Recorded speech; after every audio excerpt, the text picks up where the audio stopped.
I'm Coltier Levinson. I am the Assistant Jail Administrator at the Des Moines County Jail.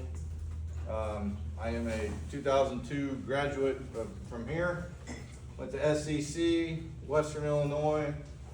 Originally was studying law enforcement at Western to go into the Secret Service. The more I learned about Secret Service, and then I got married. My wife did not want to move from Burlington, so there goes Secret Service. So, started at the jail in 2004, part-time. In 2006, became full-time. I was full-time for about two and a half years, became sergeant. And then in 2015, I got my current position at AJA. Hopefully, possibly in July, we're gonna have a complete restructure. Jail Administrator Doug Irvin is going to retire. What? So possible rumor mill is jail administrator, no assistant, 2 lieutenants and 4 sergeants. So kind of up in the air on what my plans are in July. Before I get on to the jail, let Nick introduce himself. Hi, I'm Nick Jeffries. I'm a sergeant at the jail. Been doing this for about 20 years. I spent 14 years up at Louisa County, learning everything I needed to know about corrections. Came down to Des Moines County, became a sergeant. I've been doing that for about 5 or 6, I think this is my 5th year down here now. 20 years ago, I got a call from my best friend wanting to see if I wanted to be a correctional officer. He asked me, or I asked him, I'm like, what's it entail? And he basically said, you get to babysit adults. I'm like, all right, well, I'll take a shot. At that time, $17 an hour sounded really good and enticing.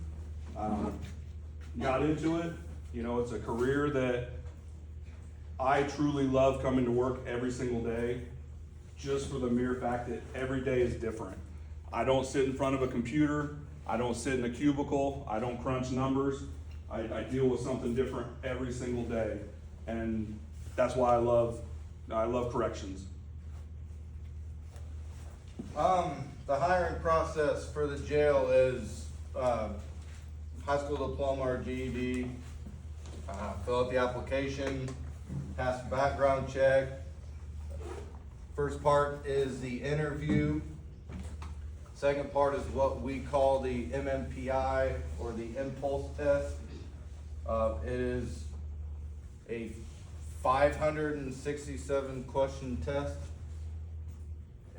Kind of multiple choice. It used to be true false if you do the MMPI. It's like a 4 multiple choice if you do the impulse. It is not anything to study for.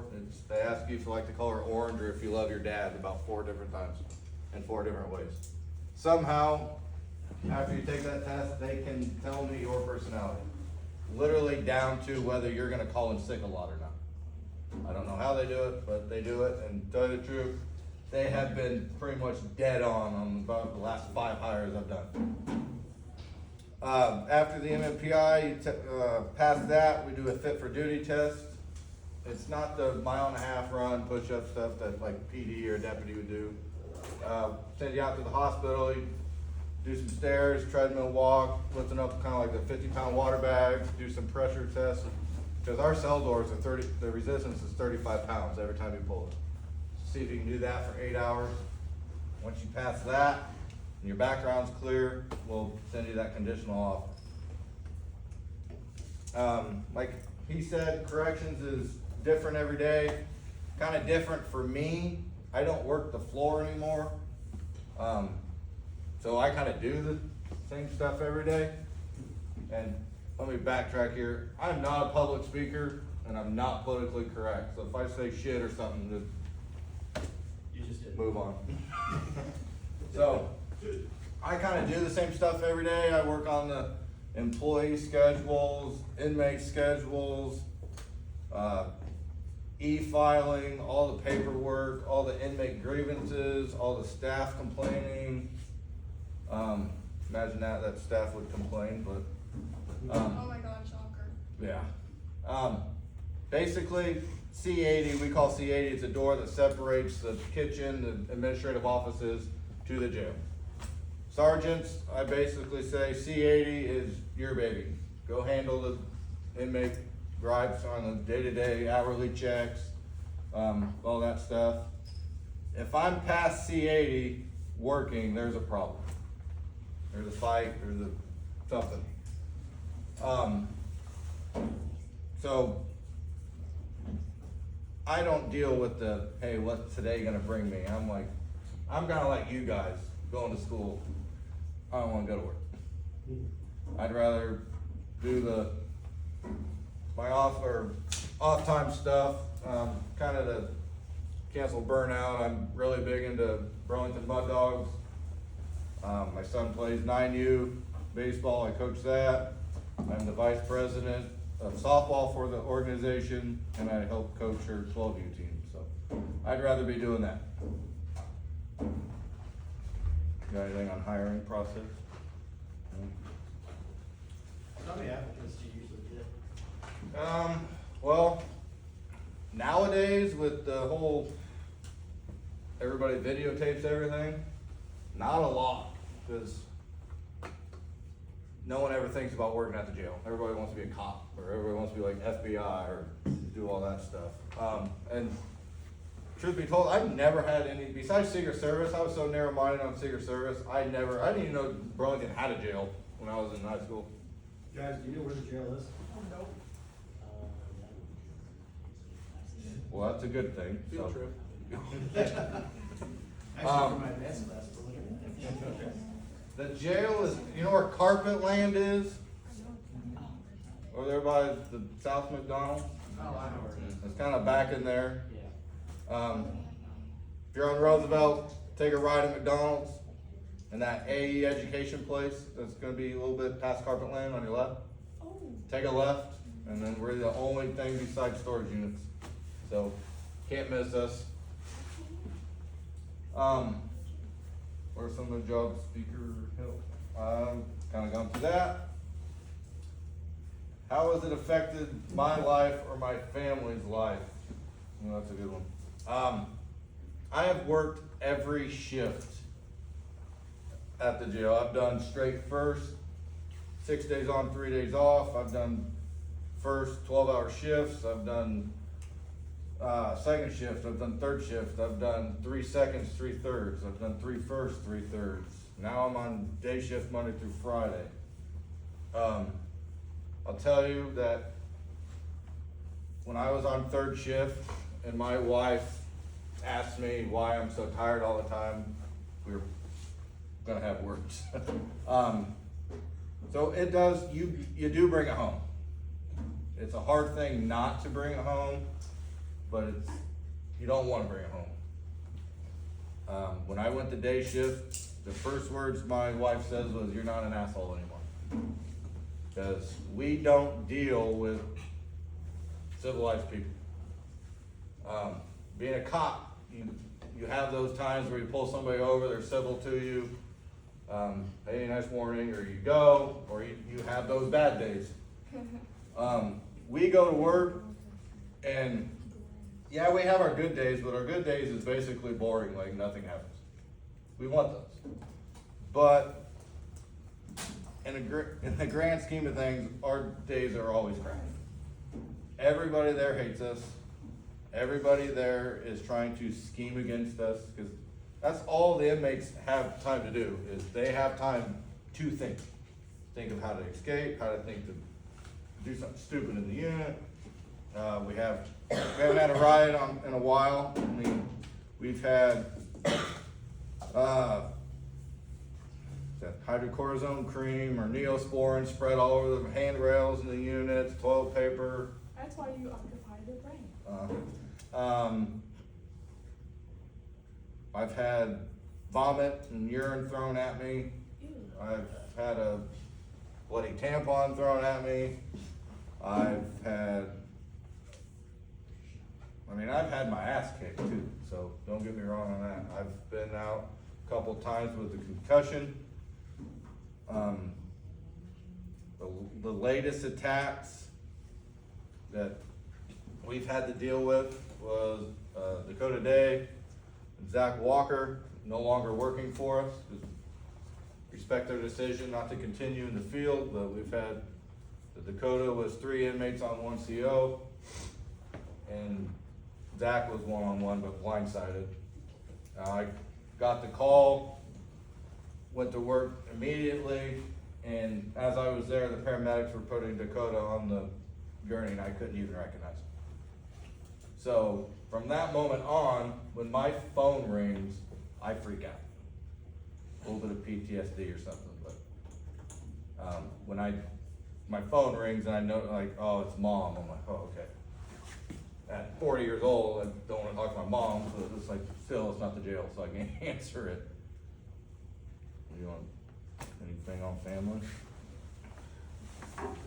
Yeah, you know, or just to reiterate what Colter said, you know, the stuff that we deal with, it severely affects us and our families very much, because there are days when, you know, we'll go to work and, I mean, our wives, they may think that they get that phone call that, you know, we got hurt or worse. You know, so that affects, you know, it takes a special family, it takes a special person to marry into law enforcement because of that reason. You know, the shifts, I've worked the 5 and 2, which is 5 on, 2 off. I've worked a 6 on, 3 off shift. Currently I'm working 12-hour shifts. It's rotating, so I get every other weekend off. I work a day shift right now, 3 a.m. to 3 p.m. You know, I've worked nights, I've worked seconds. You know, I've got 3 young kids that, you know, I love to see. So right now the day shift works for me. If I work nights, which I think 2 years ago I just got off nights because I was low man on totem pole at Des Moines County. But it really does put a strain on a family life, and it, like I said, it just takes a special person to marry into it, because my wife, she understands what we go through, and she has to sit and listen to it, because we have to have a venting post to talk to when we get done off of work. Because if we bring it home and we don't talk about it, then it's just, we bottle it up inside. And I mean, the statistics say that law enforcement, we turn to alcohol, we turn to domestic abuse, we turn to suicide. You know, it's stuff like that we don't want that to happen. So we try to talk about it before it gets to that point. Bill, on that,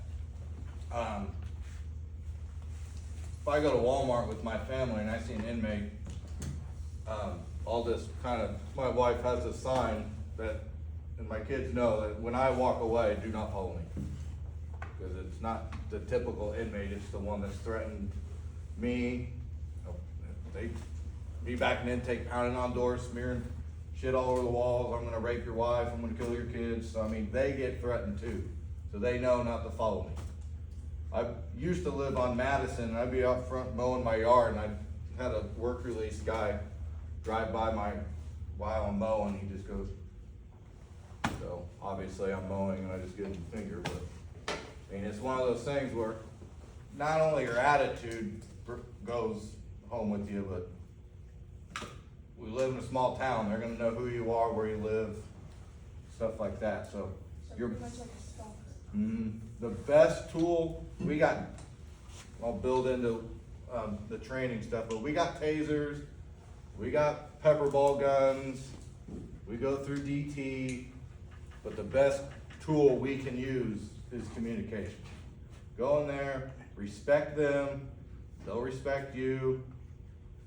I mean, we got a code to follow, they got a code to follow, so I mean, it's just, my job is not to make them their stay crap. It's, let's get you from point A to point B, whether that is halfway house, prison, or out on the streets. I don't care. You could be in, we deal from driving on suspension to murder one. I believe in, you might remember this, 2005. Oh, yes. For a certain time, Burlington, Iowa was the murder capital of the world per capita. We had 7 people in our jail for murder one. So dealing with those, we have a 68 bed facility, 80 if you count our intake area, but you can only be in intake area for 24 hours. this morning our head count was 102. So do the math, we don't have enough beds. We utilize Lee County, Henry County, not usually Louisa County, but we've even had people housed in Davis County, an hour and a half away. And yes, we have to go an hour and a half there, an hour and a half back, just to bring them back for a 5-minute hearing, they just need a signature. So, resources do get wasted, but nothing really you can do. We have a 30-man male GP unit, a 12 person female unit. It's actually 6 cells with bunk beds, a 2 female max, 2 super max, 6 max. How many's in swing? 6? 8 in swing. It's 8 with boats, isn't it? 8 with boats, yes. Yeah. So 6 beds in swing, but we have boats. They're little plastic things that lay on the floor. You put a mattress on. Work release, 10, but we can throw boats in there too. We used to do work release all the time, where the judge would send you to days. You can go out to work for a certain amount of hours per day. We haven't had a whole lot of that lately. It's kind of went away the last couple of years because we're so full that we can't even get people in just to come in and serve time. People are just there on bond. Female max and male max, you are out 1 hour in the morning and 1 hour in the afternoon. Otherwise, you're in your cell the rest of the day.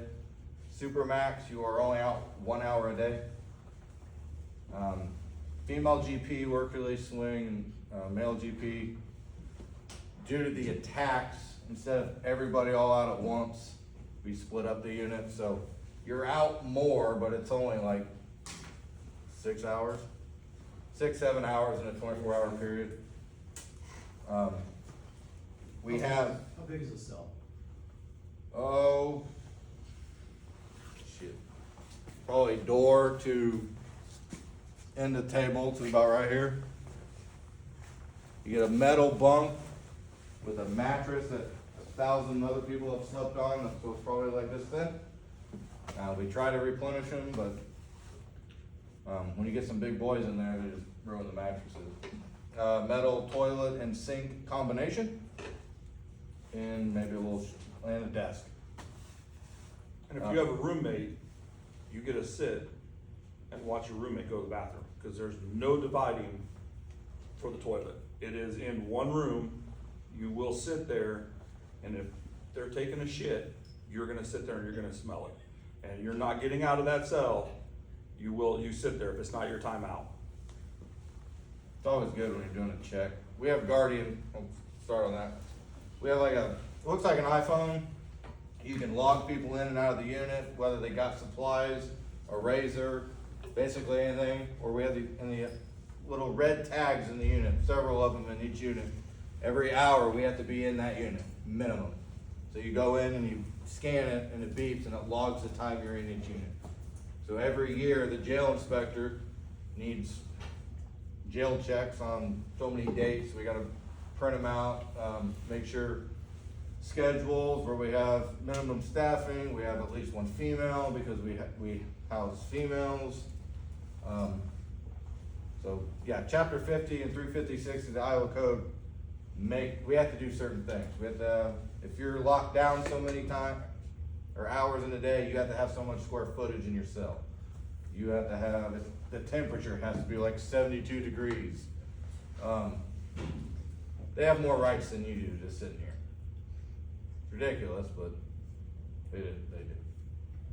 Not ridiculous as in, throw away the key, but just thinking that they've violated everybody else's rights and murdered somebody, but we gotta put baby gloves on and deal with them. But When he talks about time out, so like when they're out of their cell, they have an hour. If you have an hour, you have an hour to take a shower. You have an hour to call your attorney. You have an hour to contact your loved ones. You have an hour to watch a little bit of TV if that's what you choose to do. So 1 hour a day, if you classify for a max unit, a super max unit, and you're out 1 hour a day, you have to time management. Because if you call me and you say, hey, I didn't get to call my attorney, or I didn't get to call my wife on my hour out, that's not my problem. You get an hour out. So they get an hour out, 1 hour a day to call whoever they need to call and get everything in order for them to take care of their case. Every inmate that gets moved up to a unit gets classified. Minimum housing, medium, max, super max. Right now, we are so full that our male GP could be our max and super max at any given day. It just sucks.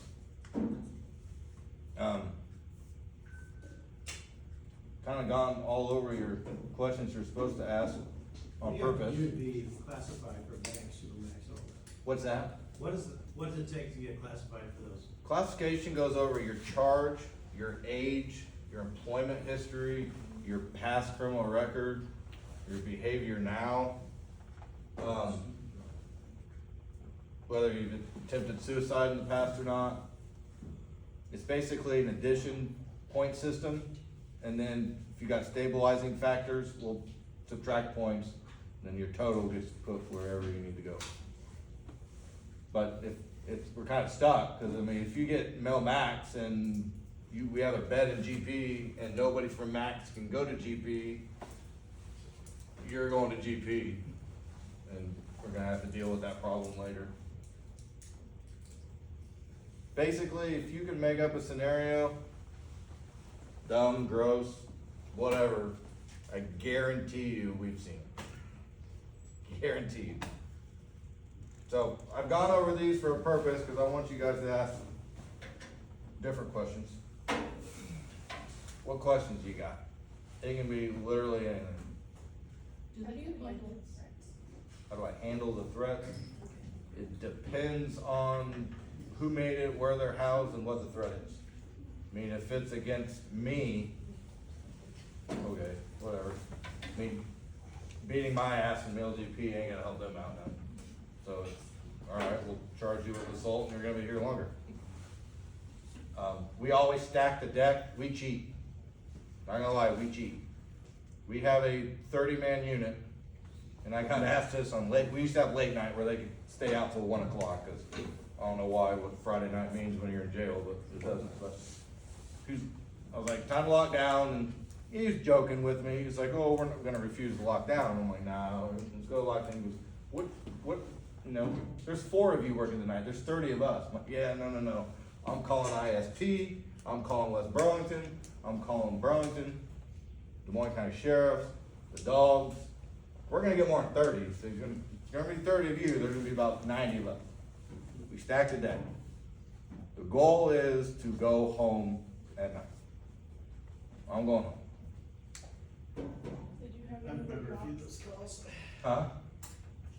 When that attack happened on Dakota, they called dispatch right away. I had a deputy make it to the jail, inside the jail, from Danville in less than 3 minutes. I'm not gonna give you that name because then you might get in trouble. But it is, you know, we gotta, and then during a fight like that, our job also is to protect the other inmates. We gotta protect the inmates from other inmates, staff from themselves. So I mean, it's suicidal inmate, you're getting moved to special status or intake, you get nothing. Your underwear, socks are gone, and you are in a uniform, jail uniform's gone, you are in a blue dress that you cannot tear. You get nothing. Then eventually you work up to a blanket, which is not the wool blanket or the tan one, wool again. You don't get that, it's the same material, the blue dress, you can't tear it. That's all you get until medical staff removes you from suicide watch. So you could be in a blue dress with only a blanket for months. I have a question for him. Did you have any other jobs? I did. I worked at Christamore in Mount Pleasant, That was probably my first job after college, working with juveniles. And it just, the pay wasn't there. I got a call from my best friend and he wanted me to come up and be a CO, so I decided to do that. So, there was a question over here about blankets. Somebody asked. Well, you kinda answered. Okay, they do get a blanket, yeah, everybody, they get when they come into intake, they get it's a wool blanket, and then when they get moved up, they get an issue, which includes, bedding, uniforms, hygiene items, a cup, and a orange spoon, Towels. and towels, yes, and towels, And the towels are literally like this big. yeah. 4 of them, so. How does it affect you that there's, too many people in jail and not enough bed? Affects my job quite a bit, cause I'm the one that does all the staffing and transport schedules. So when pre-COVID, we had, the highest I've seen it was we had 126 in our custody. Now, even counted in this 101 or 102, we have several inmates out of county, being like Lee County and all that. But we also have them in Des Moines as some treatment as an ultimate jail site. So I gotta, when they're coming up on the docket, I gotta remember, well, shit, he's in Des Moines at Bethel Mission, or he's housed in Lee County. And then the courts actually think it's my responsibility to tell the attorneys where their clients are. Well, we released him to go to prison. Well, you should have told us he's in prison because we have to get a transport order. Like, it ain't my job, so apparently it is. So basically, I need to know where everybody is in Des Moines County at all times so I can make sure that you're in the judge's courtroom at 9 a.m.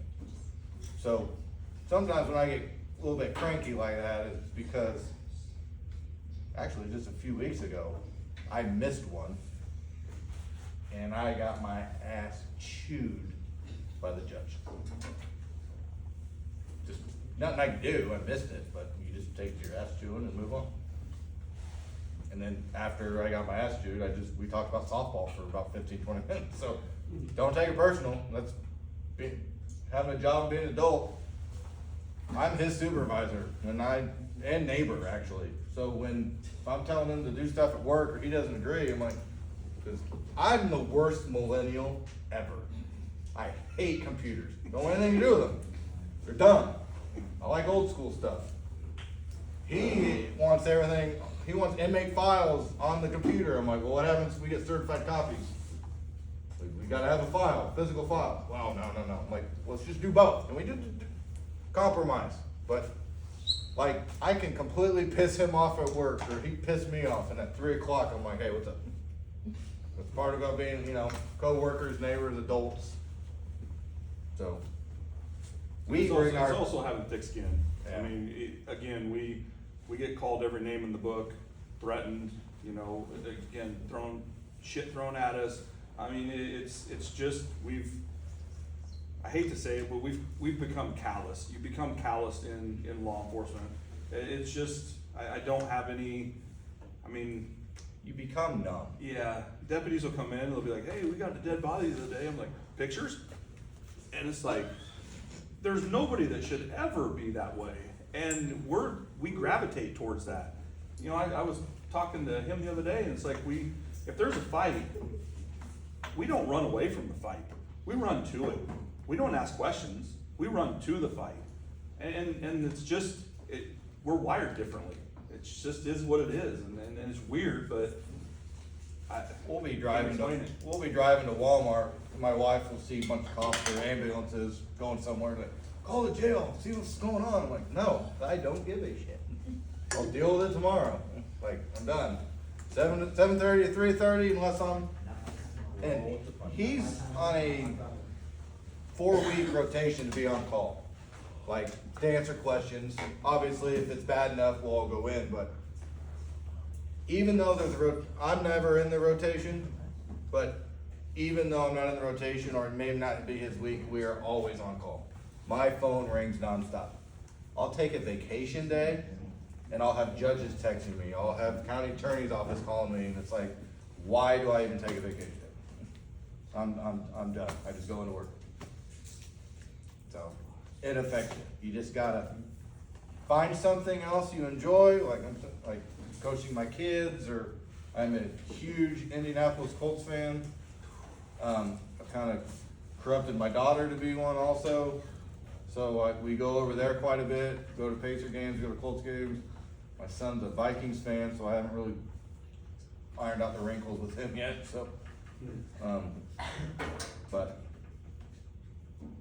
what would you say, besides the Dakota, whatever attack, what was your worst day on the job?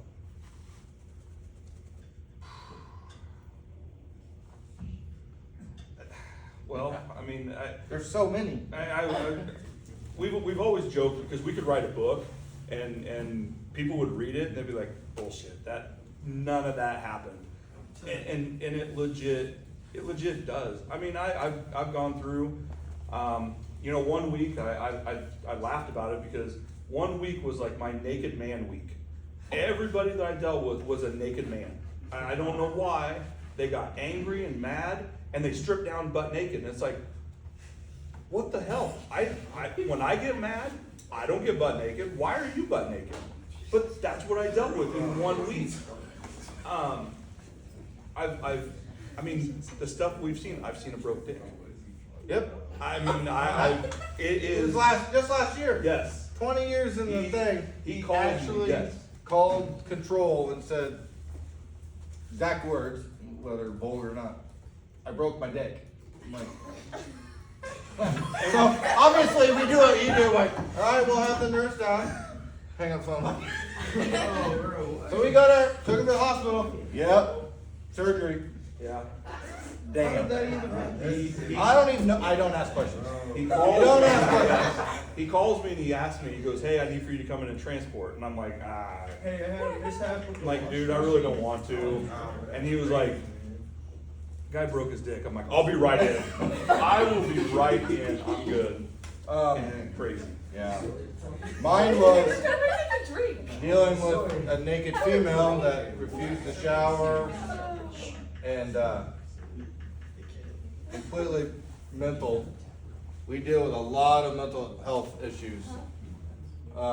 This lady was there for a few months, refused to shower, just feces all over her. We had to go in, remove her from her cell so staff can clean the cell.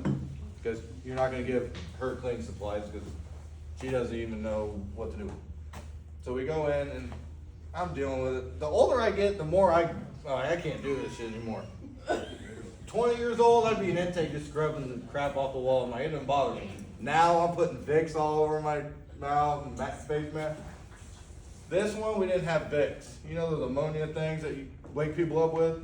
I broke one, rubbed it all over my COVID mask, put it on, and it still did not mask the smell. It was that bad.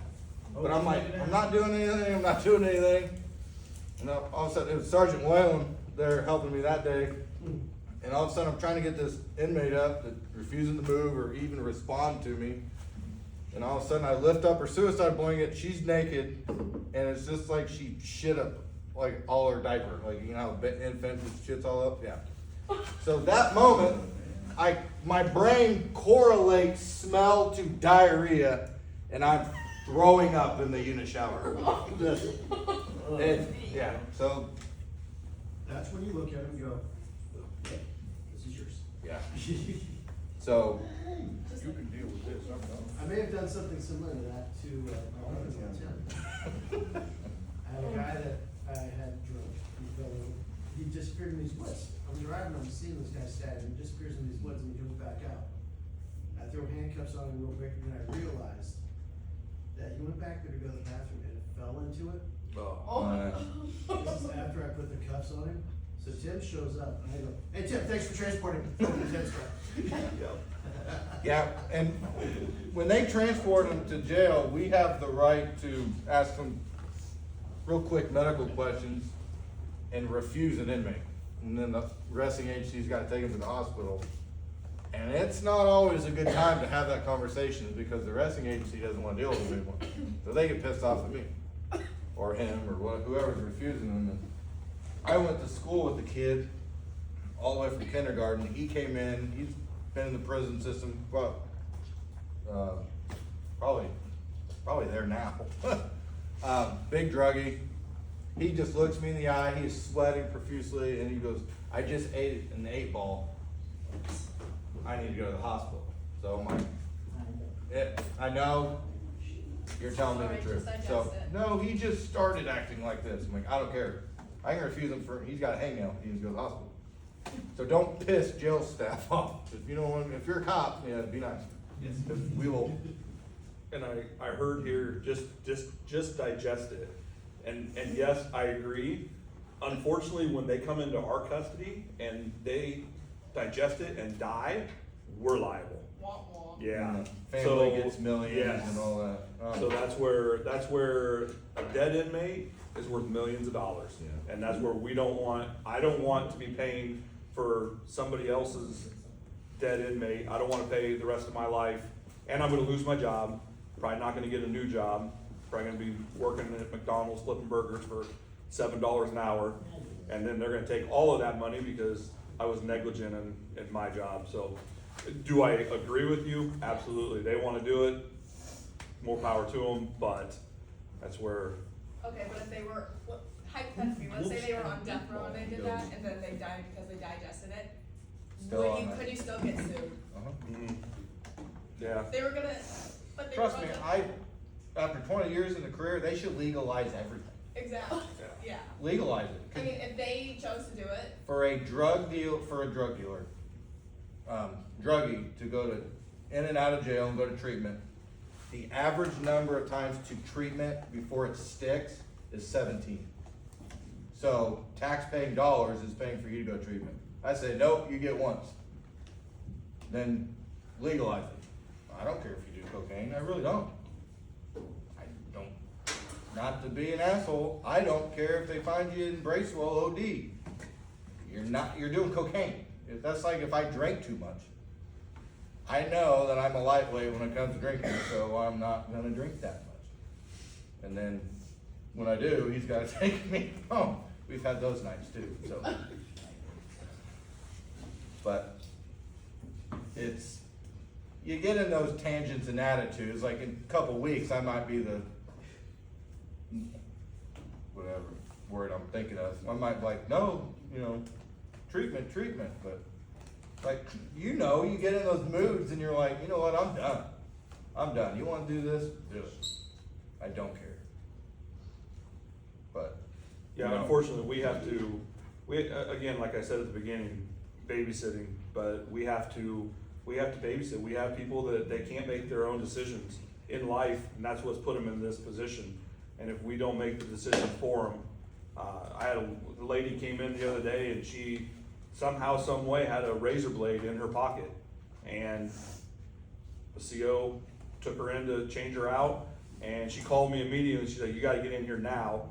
She had taken the razor blade and gone from here all the way up to here and slit her wrist.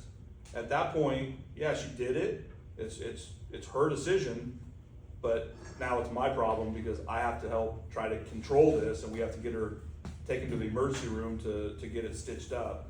So, like I said, we deal with people that they can't make their own decisions. They make bad decisions when they do make their own decisions, so. What's the worst case you guys have in jail right now? Right now. Well, I'll keep thinking on the charge, but we're dealing with a lot of mental illness, so even a DUS can come in and be kept by the judge because they have nowhere to go because they burned every bridge in the world in this area and they're mentally ill, so we're stuck with them and dealing with them for months on end on a simple misdemeanor. Sex offenders. Sex offenders, something's in the with water, water. cause we have a lot of sex offenders right now. We have like 2 units full of sex offenders. 3, cause we have a lot of them housed in Henry County too. That's concerning. And in a perfect world, a sex offender is separated from somebody in just on a regular charge, because if you have somebody that hates a sex offender, which a lot of people do because they have kids, and a majority of sex offenders offend little children, they will get their ass kicked, and it will be a fight. So if the room allows it, we just go ahead and we isolate them in their own unit as much as possible. Right now, I mean, we have 2 units full of sex offenders, and we don't put them in like our GP units if we don't have to. That goes back to, it's my job to protect you from staff, other inmates, and you yourself. And to answer your question, we have a robbery guy and an attempted murder guy. 2 different people. Sad thing is they're both juveniles. So apparently juveniles are acting up and the adults are behaving for some reason, I don't know. Oh, come on. Who's seen Shawshank Redemption? Who's seen 60 Days In? Okay. What other prison movies? So overall, when it comes to like TVs and movies, how close do you say that they are to showing what jail life is actually like? Movies, nowhere near. The TV show Jail, like the jail version of Cops, pretty accurate. Sad thing about those is those are bigger jails. Obviously, you know, NBC's not gonna do a jail series in Burlington, Iowa. They're gonna do like Portland, Oregon, but you watch those and it's the same people every time because their duty is intake. Here at the jail, the 6-day on, we have 4 positions: a rover who does all the medication and basically all the daily duties. We have a housing officer, daily duties and secure checks, control room, who opens all the doors, answers all the phone calls, inmate intercoms. Then we have intake, who obviously does all the bookings and stuff. Everyone is trained on every position. Within that 3 or 6 days you work, you do 3 days of a position, 3 days, 3-day break, and then you start another rotation. Not like prison, inmates do nothing besides clean. Jail staff, like we have a kitchen staff, jail staff does all the laundry, folds all the laundry, passes out all the food. So basically, 3 meals in a cot, that's kind of what it is. You get 3 meals served to you. I wish it was like prison sentence where inmates cook, inmates do all the laundry, but to tell you the truth, I wouldn't trust anybody in there to do it. I wouldn't work in a prison. What are the meals like? Meals, school food, basically the same stuff that you guys get from like wholesale for school, but sometimes it's our own jail concoction. I'd rather eat here. Bologna sandwiches every night for supper and a sack lunch. No, they don't get sack lunch anymore. You get a sack breakfast with those like peelable containers for cereal, a granola bar and an apple or something. You only get 1 hot meal a day, and that's lunch. And then you get a sack, used to be sacks, bologna sandwiches or turkey sandwiches every night. And you get like some like pasta or ranch covered broccoli or something. When they make the ranch covered broccoli, I stay away from the kitchen because it makes me gag. We'll just say that. I'm a nurse, worked in the emergency room for Mhm. years, and I had an inmate come in one day and tell me that the next time that I was in jail, that I should get the bologna sandwich because your bologna sandwiches are the best in the area. So I just wanted you guys to know that.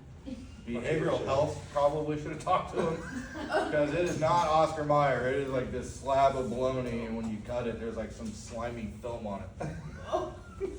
Bloody life. I have ate it though. I mean, don't get me wrong. In a pinch. I will eat one, but it won't kill you. What doesn't kill you makes you stronger though. Anything else you guys want to know? Food used to be excellent. Yeah, when I first started, it was like, I loved working second shift because I mean, we got fried chicken, mashed potatoes and gravy. I know, because I come out and eat occasionally. What happened? Prices went up and salaries and everything else It's didn't. called tax. It's called inflation. What like procedures do you have to go through when you take an Okay. inmate to the?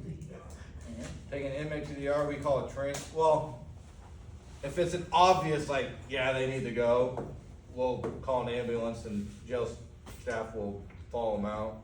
If it's a kinda like, hey, he needs to go to the emergency room, just non-emergent, call a transport officer, or if there's an extra on staff, they'll go. But basically, we go in to just like you would if you got hurt right now, walk to the front desk, like, hey, here I am for this, but they're all shackled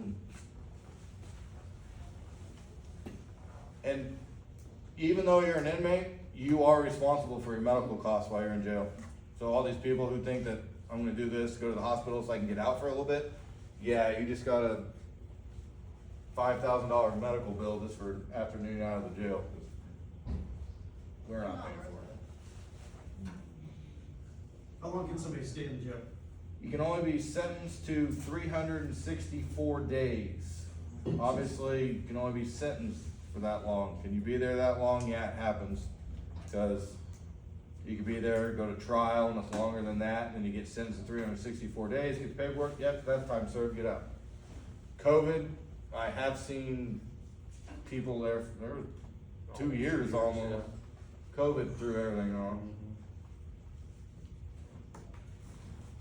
COVID was actually nice, because we had 126 inmates, and all of a sudden we were down to like 40.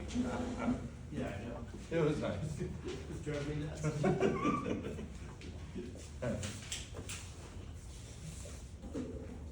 A lot of people say that they'd rather go to prison than jail. Oh yeah, you go to prison. Prison, you get PlayStations, you're out more. You can actually have a face-to-face contact visit. In jail, it's just by Zoom. I think for years, Iowa State Prison had a porn room, I think. Like they got everything. Obviously, we're not getting a porn room. That sounds not fun. Yeah, they wanna go to prison. They don't even wanna go to the halfway house where they can go to work every day. And it's locked, you can't get in, but you can open the door and leave. They don't even wanna do that because they don't wanna follow the rules.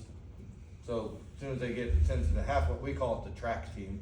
As soon as they get to the halfway house, they run.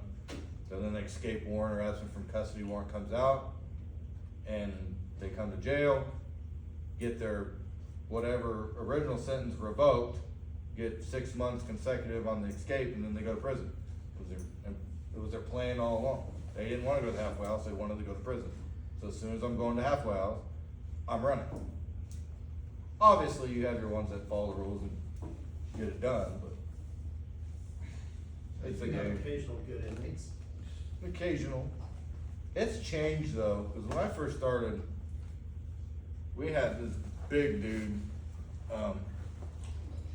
that I've changed them from work, and they gotta lift up their sack for males and spread over, bend over, for a strip search. And he wasn't doing it. I'm standing my ground and he's just screaming at me, and I'm like this. I was skinny and had hair then. This dude's going to kill me.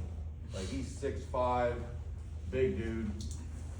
And nope, he played his role from that moment, even to this day. He respects me because it's like, you held your ground, you got your policies, I got mine. But it's just different. How's it for new correctional officers? Do they get challenged a lot? I think it depends on the individual. I mean, you're going to get tested because you're new, because they're gonna ask you the questions, hopefully, and that you say yes to everything instead of knowing the policies.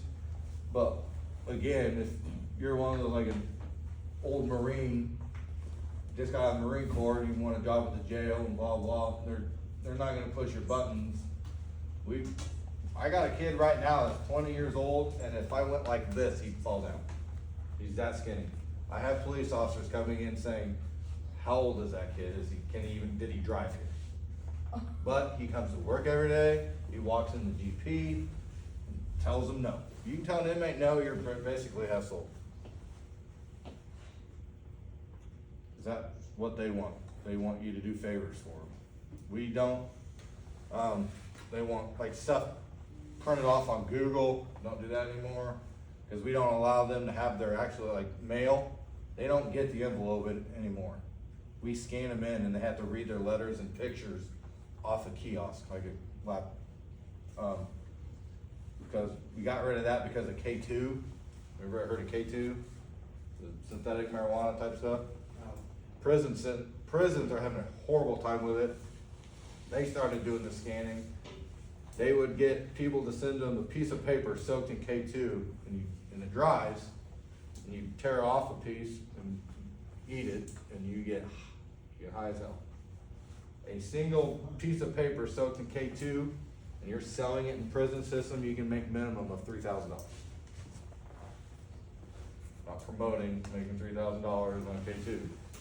Just telling you, contraband in a jail or prison can be worth money. So if they wanna make money and they know they're gonna be there a while, I'm gonna work on you, the newbie, going, hey, bring me in a phone.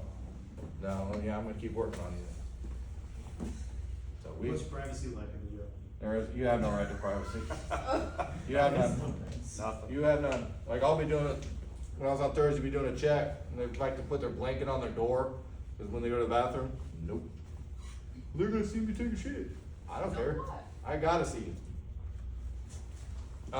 Strip search, every time you leave the jail and come back, you strip search, you will find some stuff during a strip search.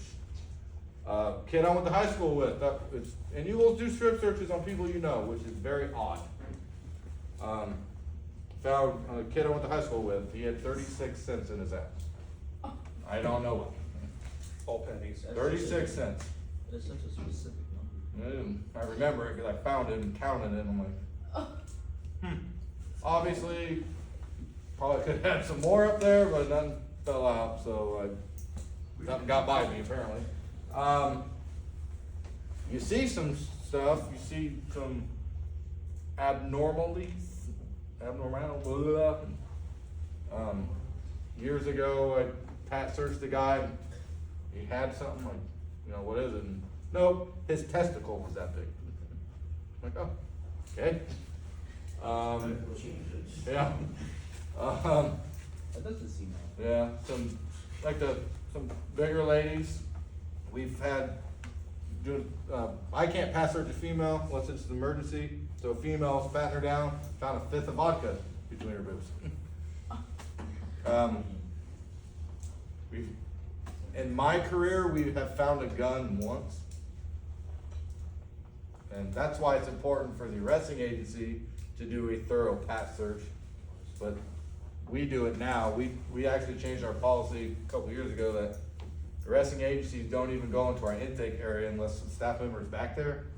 And they are not removing the handcuffs until we have patted them down. And yes, we do miss stuff. I mean, we're all human, so. But we gotta do if you are there for a serious misdemeanor or above, you will get strip searched. How about when they make phone calls, can you listen in? Yep, except for an attorney. If it's an attorney, clerk of court, I think there's about 5 things that are privileged that we can't record it and we can't listen to it. But if you are there talking to your boyfriend or whatever on the phone, yeah, I can listen to it live. I can go back and listen to it a year from now. Every phone call you make is recorded, and I'm pretty sure Prodigy, our system is called Prodigy, I'm pretty sure we have it for live. All your video chats are recorded for live, we have text messaging. Actually now we're in the middle, we don't have them yet, but you can, for $5 a day, you can rent like a tablet. They have certain movies on there and learning programs. Do they get any type of snacks or anything that they can buy? They got commissary, basically Snickers, Doritos, frosted honey rolls, whatever, I mean, you name it, the snack aisle at Hy-Vee, you can basically get it on commissary. Hygiene items, toothbrushes, combs. It's a huge moneymaker for us. Like, it's not like 50 cents or 75 cents for a Snickers. It's like $4 for a Snickers. So when they want a Snickers, basically, then we make every money. year, because we can use that, the funds we make on commissary, we can use that as long as it benefits an inmate. Like anything to help them at the jail, so they need transported to and from medical appointments and to court. We had enough money, we bought a car. That's so much money in commissary. And the sad part is, I mean, obviously we save up if we want that, but, there's actually a limit on what you can buy, like how much, so just imagine what it'd be like if I remove that. But we gotta keep limits on commissary and the cells, cause they'll keep all that junk and trash in their cell, and they'll start fires with it, and do all sorts of stuff. Anything else?